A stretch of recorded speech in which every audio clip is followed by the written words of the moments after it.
Welcome, friends, to the Altar Space Bible Stories, where the ancient word comes alive. Today we go back in time, to deserts wide, to waters deep, to the moment when bondage broke, and freedom stood face to face with fear. This is the Exodus, the crossing of the Red Sea. And the Lord, yes, the Lord spoke unto Moses, his servant, in a voice that rolled like distant thunder across the wilderness.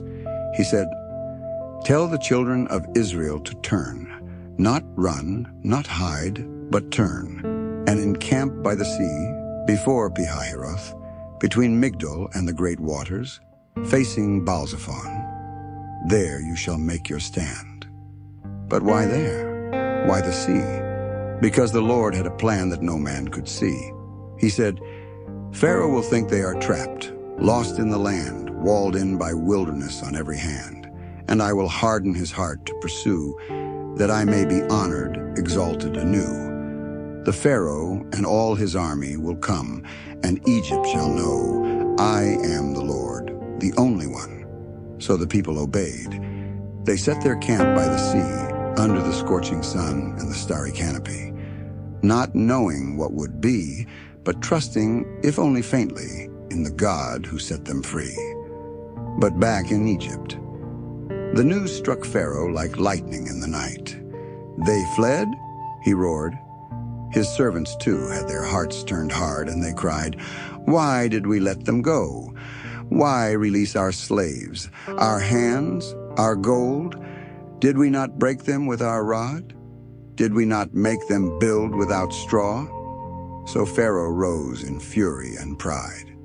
He summoned his chariots, 600 chosen, and every horse, every captain, every soldier frozen in grim resolve. They thundered out of Egypt like a storm, chasing shadows that had slipped their chains.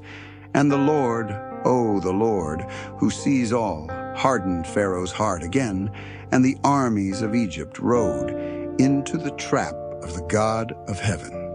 The people of Israel lifted their eyes, and what did they see? Dust, chariots, horses, war, and fear gripped their hearts like a clenched hand. They cried out to Moses in panic and pain, "Were there no graves in Egypt, that you brought us to die here? Why did you lead us out, just to fall in the sand, under the sword of Pharaoh's mighty hand?" Despair echoed across the camp like thunder.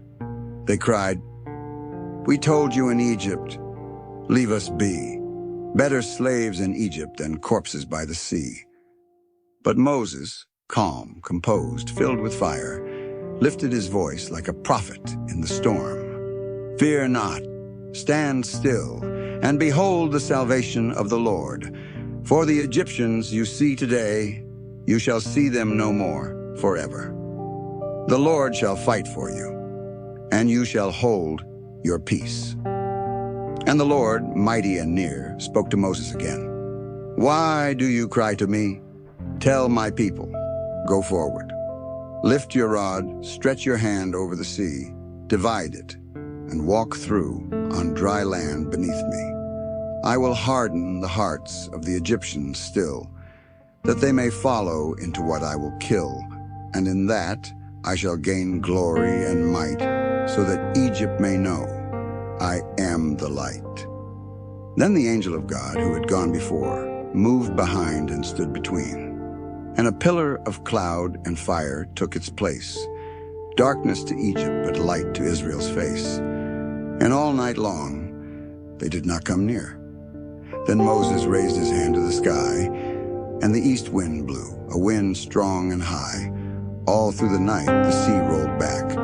The waters rose like walls of black, and the sea floor stood, dry, firm, and wide, a highway made by the Most High's pride. Israel stepped forward, tribe by tribe, not one lost, not one denied. Through the sea, between walls of blue, with hearts that trembled but feet that flew. But Pharaoh, mad with rage and blinded by power, sent his chariots into that narrow way. Steel and hooves clashed and charged into the place where only faith dared march. But God watched from the pillar of fire And in the morning watch, he struck. Confusion fell on Egypt's might. Their wheels twisted, their chariots stuck. "Let us flee," they cried, "for the Lord fights for them. He fights for Israel." But it was too late. Then the Lord said, "Stretch out your hand, Moses, again." And Moses obeyed. And the sea, oh, the sea, returned to its place and swallowed the army in watery grace. Chariots, horses, captains, kings. Not one escaped the wrath of the King of Kings. The waters closed with a roar so deep, it silenced Egypt and rocked the deep. And when the morning sun lit the shore, Israel saw the bodies, no more war. And that day, the Lord saved his people with a power no man could deny. And Israel saw with their own eyes the fall of the empire, the rise of the free. They feared the Lord and believed in his servant Moses.